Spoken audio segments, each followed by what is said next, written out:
Good evening. If you're online, good evening. Please identify yourself if you're online and try to thumb up. And let's just wait 2 minutes to start up.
Good evening. I think we are good to start.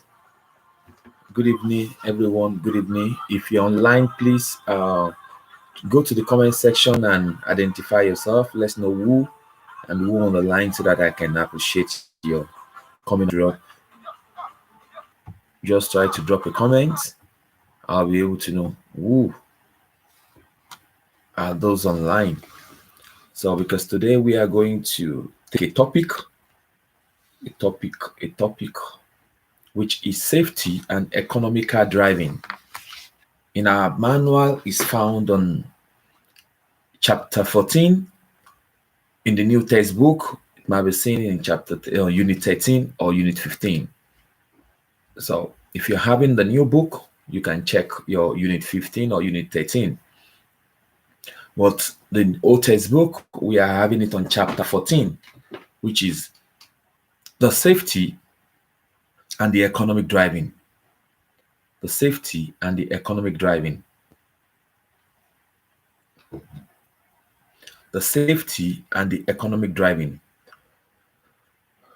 Please, I want to appreciate those online. Please, if you're online, just help us to thumb up. If you're with us, help us to thumb up, or you dislike the video and drop a live comment, and let's see who had those online, because I'm expecting some new students who happens to be in our class online for this, because of this, for the purpose of this lecture. So it's so important knowing who and who are online. So if you're online, please take a time, drop a comment on the comments section on the live chat, and let's know, just if it's hello, just for us to know who, so that when we, this is a class, so that we can be able to interact very well.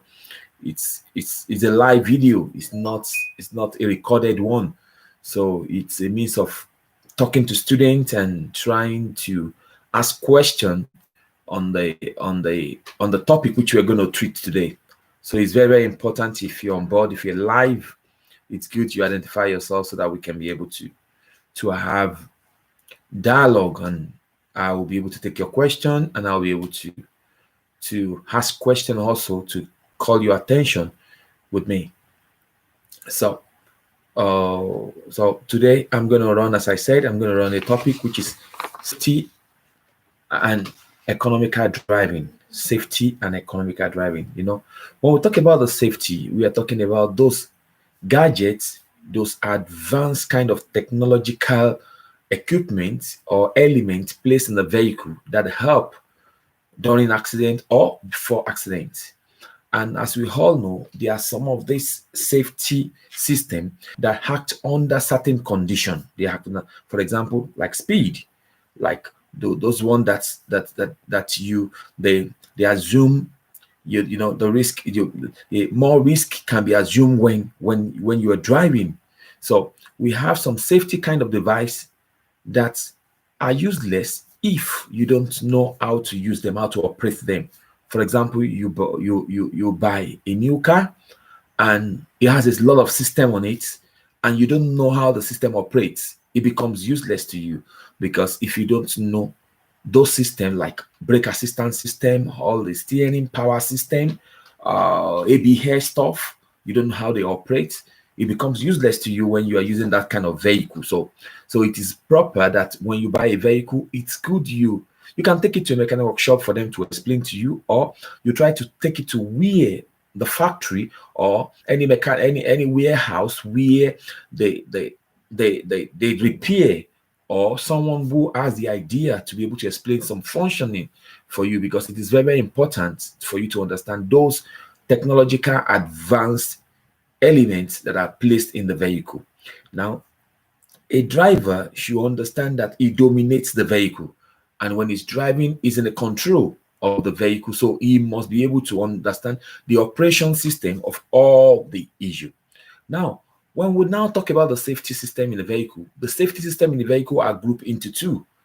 All the safety system in the vehicle, they are grouped into two. When I say group into two, means that all the parts, all the elements in the vehicle that reduce and help accident or make accident not to happen, all of them are grouped into two, because everything that has to do with the system in the vehicle, they are for a purpose.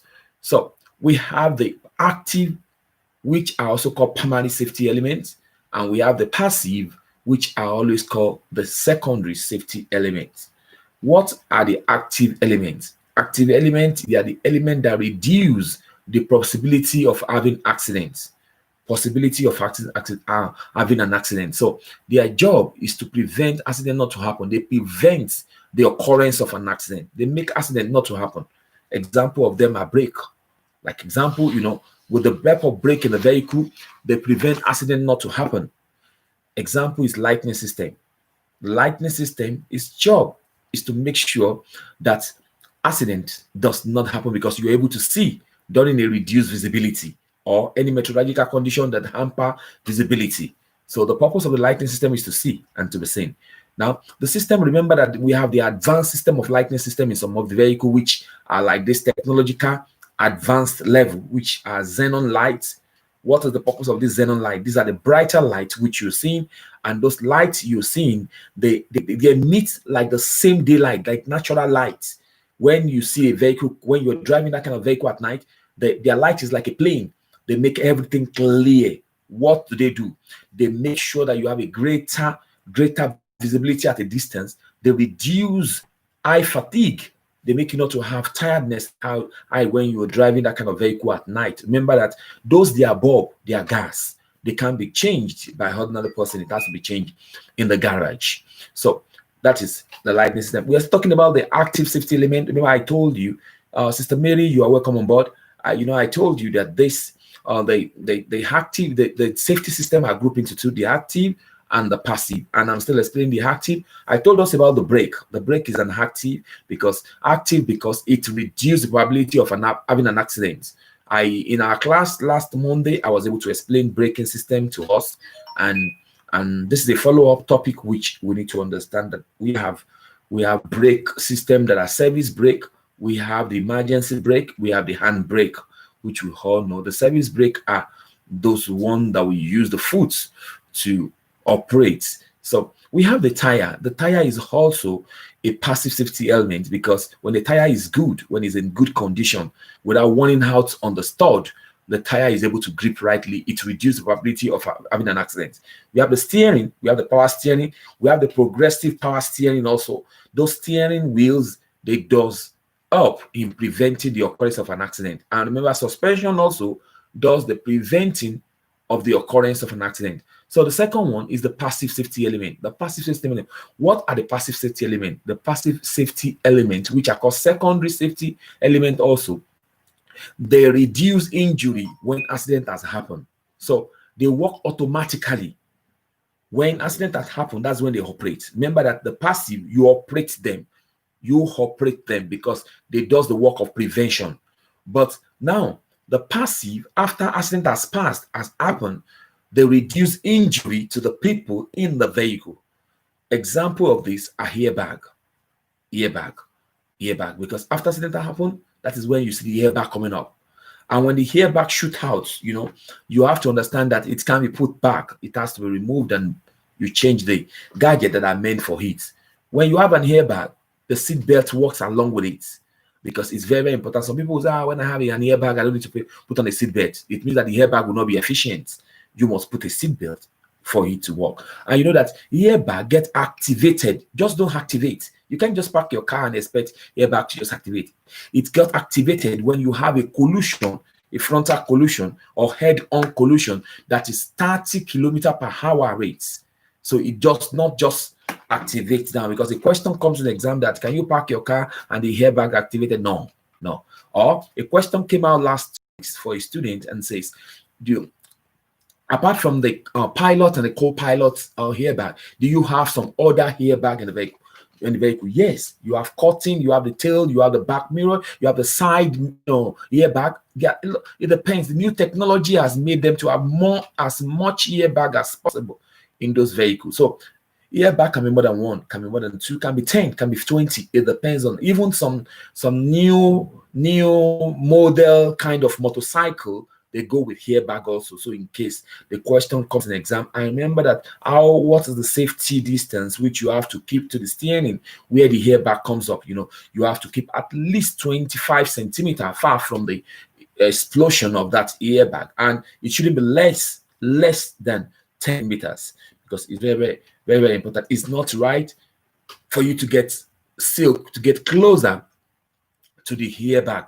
stuff. So because when it explodes and comes out, or inflates and comes out, it will really affect you. It can be a slap on you and suffocate you and go out of life. So it's very, very important. So we have some other thing, which is helmet. Helmet is still a passive safety element. Why do you put on helmet on a two-wheel vehicle? So that when you fall, the chronic area will be protected, the skull will be protected. So it's very important. You have to remember that it reduces, the purpose of the airbag is that it reduces a kind of severity of injuries, and also protects the face, the head, the face, the chronic area. When choosing an helmet, you have to take this following into account. You have to take the type of helmet which you take. The helmet you take is very, very important, because we have a full face, we have the half face, which has a sun visor. If you don't have a sun visor, you put a kind of protecting the glass on you. So, and it has to be a kind of the one that has a material that is composed of the property of the homologated, and you must think of the size, because you can't just put on a helmet that is not fitted. So you need to think of the size of your hair when you're putting it on. You have to think of the color. What is the color like? The color has to be a bright and reflective color, so that it can reflect as recommended by the safety on the road safety on the roadway. You have to think of the ventilation also. You must allow the exit of, breathing out of the, because there are holes on the helmet which are called the ventilation, and it must be homologated like as they put it on the label of the helmet, homologated, authorized to be used. And you must think of the sun visor, which is the glass that fails, because when you're driving and the air is coming into your eye, it might affect you to see very well. So if you're not having a sun visor, you must have a protective glass, as I said also.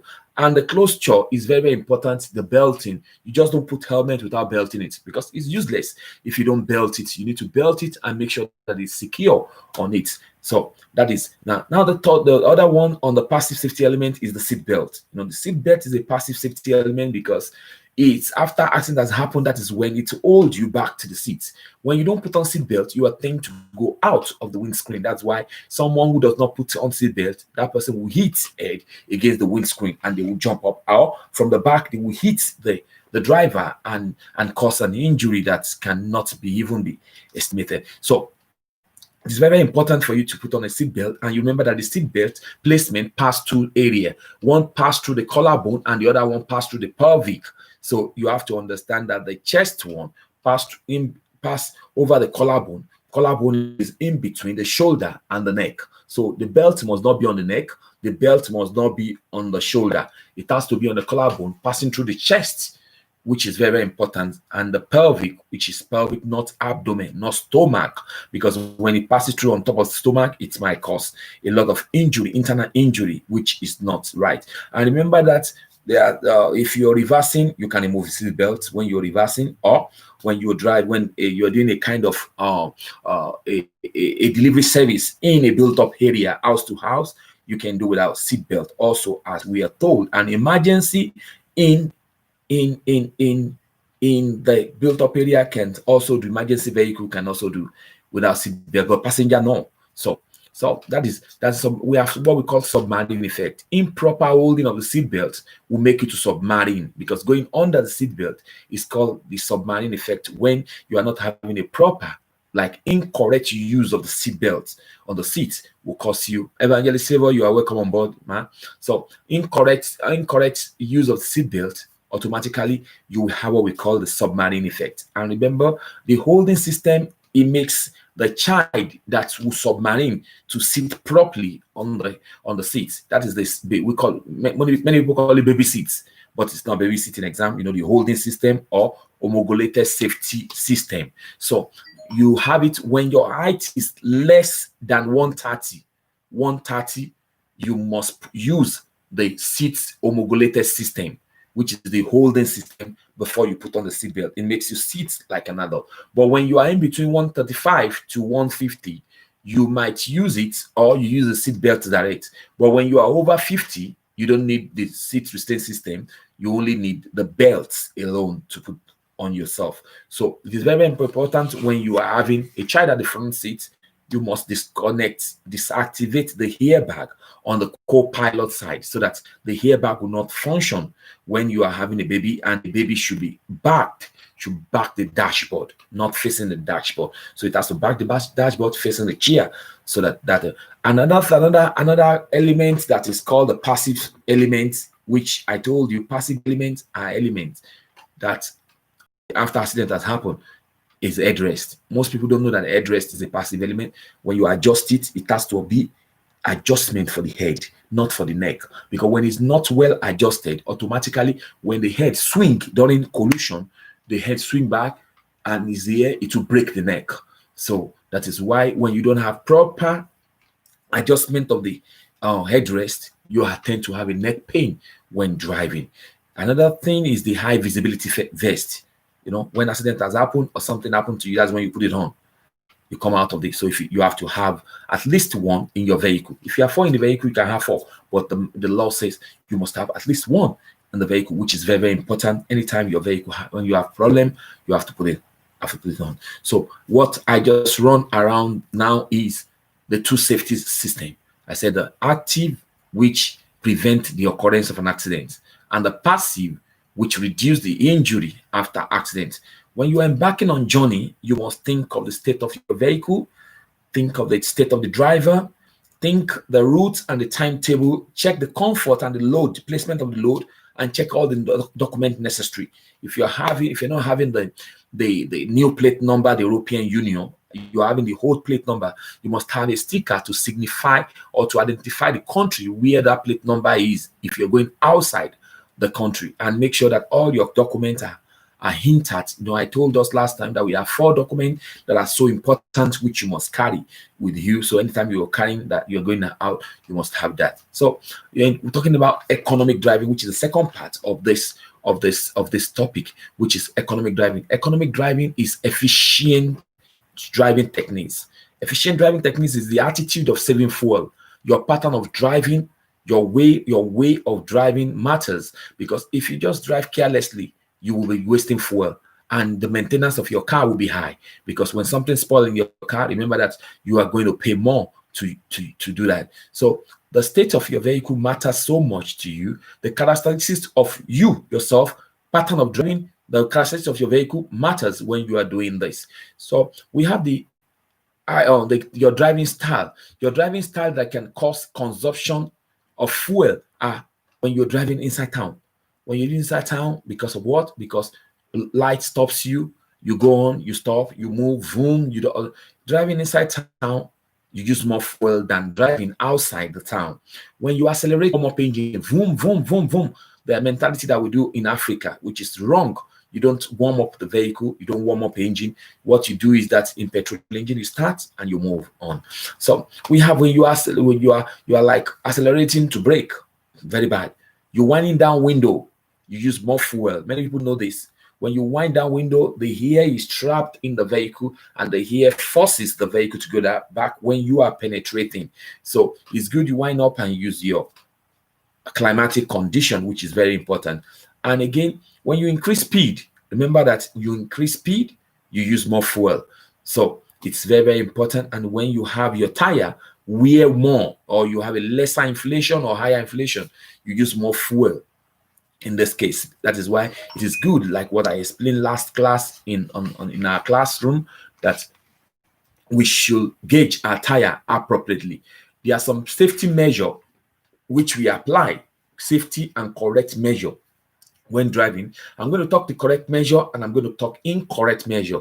Measure while driving. First thing is that you turn off your engine when you have a prolonged stop. A prolonged stop is any stop that is more than 2 minutes.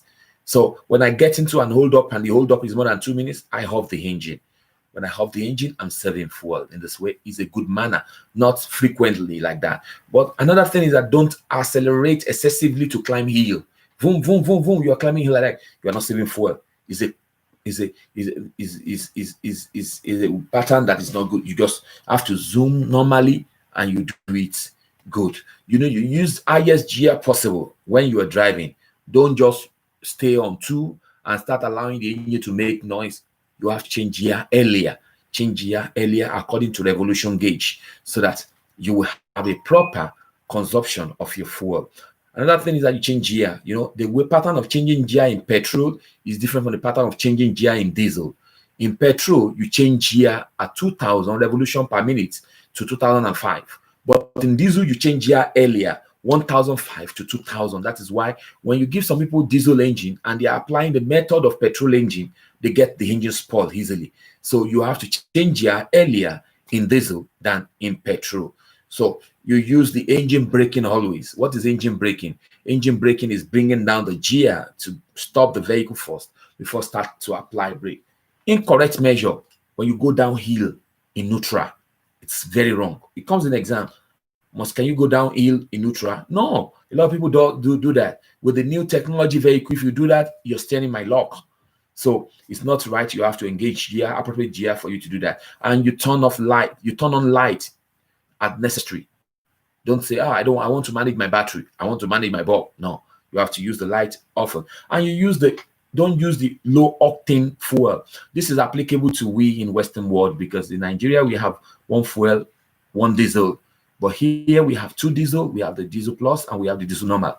We have the petrol that is 95 and we have petrol that is 98, like 3-star and 5-star. So you have to know the one that is good for your vehicle before you start. Don't change because one is cheaper.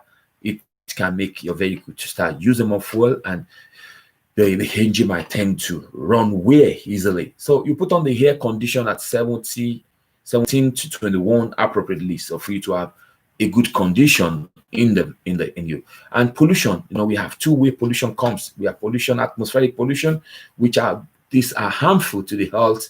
We have it sound, we have it on the film, which is not good to the environment. And remember that the excessive of this is harmful to the health. And from the exhaust pipe, we have what we call the catalytic converter. This does reduction of at least 95% of the pollution that comes from the engine when burning.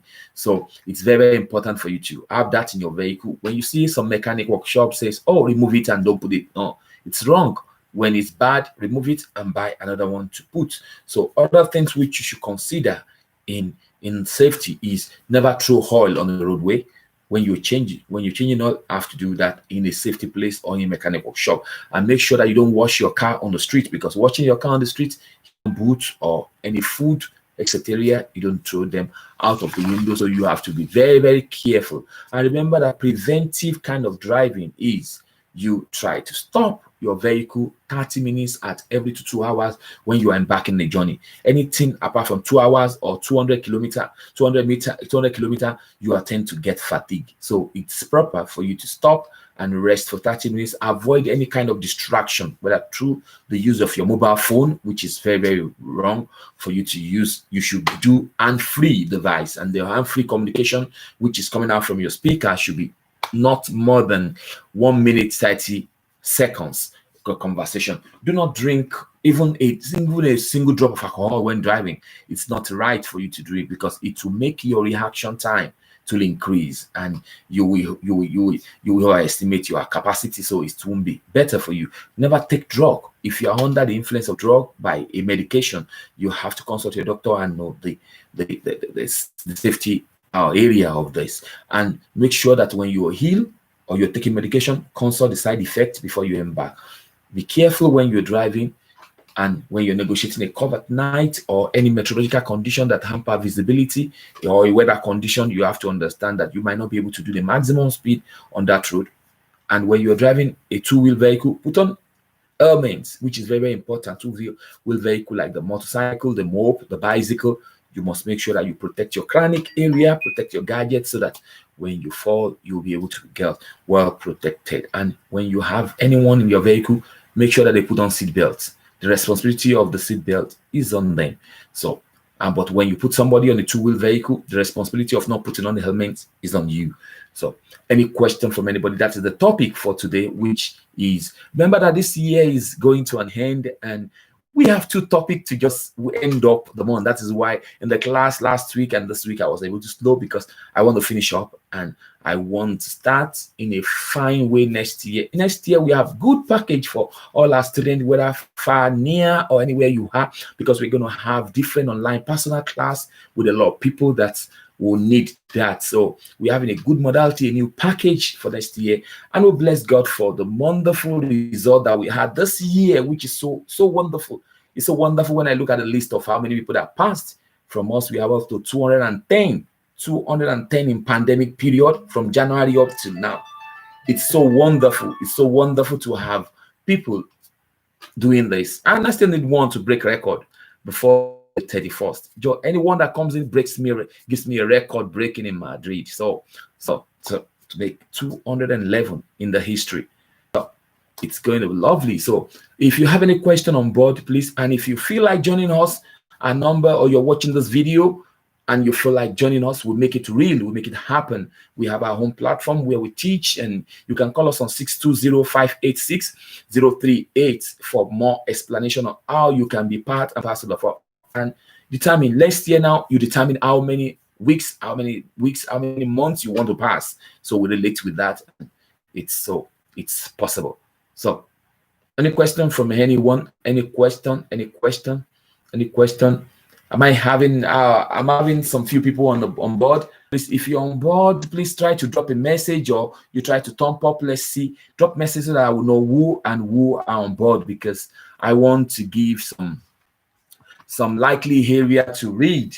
Some likely. So if I have some of my students that are old student and new student, I want to know, so that if I don't have the new student on board, I'll be able to, if I'm giving the new test, the new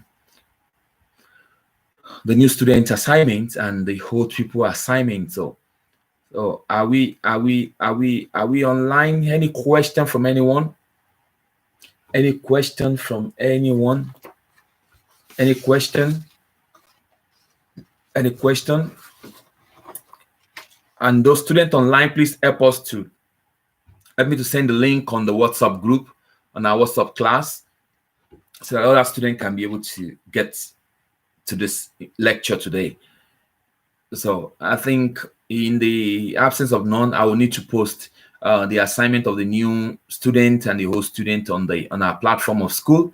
So that will be better for some of our students that are not here. They can be able to benefit, because the purpose of it is because of our students and because of those that will really enjoy this. So if you're watching us and you benefit from this, you can also appreciate by thumbing up with us, or drop comment, or call us on 620-568, or try whenever you see our poster or our thing, help us to share, help us to tell someone. That will make it real and will make it happen. So it's so lovely. In the absence of any no question, I think I will need to go back to our class page to be able to drop the necessary weekend assignments, so that we'll be able to know what we run for this weekend. So thank you very much for those that join us today. I really appreciate those that makes it real. And please help us to tell somebody about the good thing that has been happening.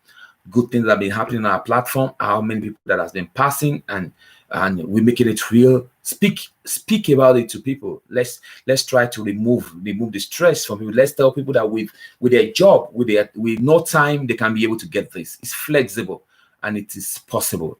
Speak good about it, and let the city hear that something better is happening. And don't allow someone to discourage them. Don't allow people to force people into a problem, because a lot of people are now going for the malpractices and their courts, and it's really telling. It's really affecting when we have a platform like this that can make it real, that can make you pass easily, conveniently.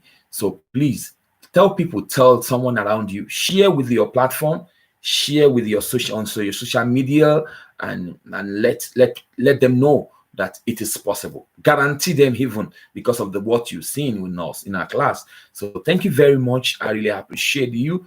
And as I said before, we're going to finish the syllabus before the end of the year, because we will start newly fresh in another dimension from January 2021 by God's grace, and it's going to be lovely. So if you have any idea or anything, or any question or any inquiry, you can call our number on 620-586-038. 620-586-038. Thank you for joining us.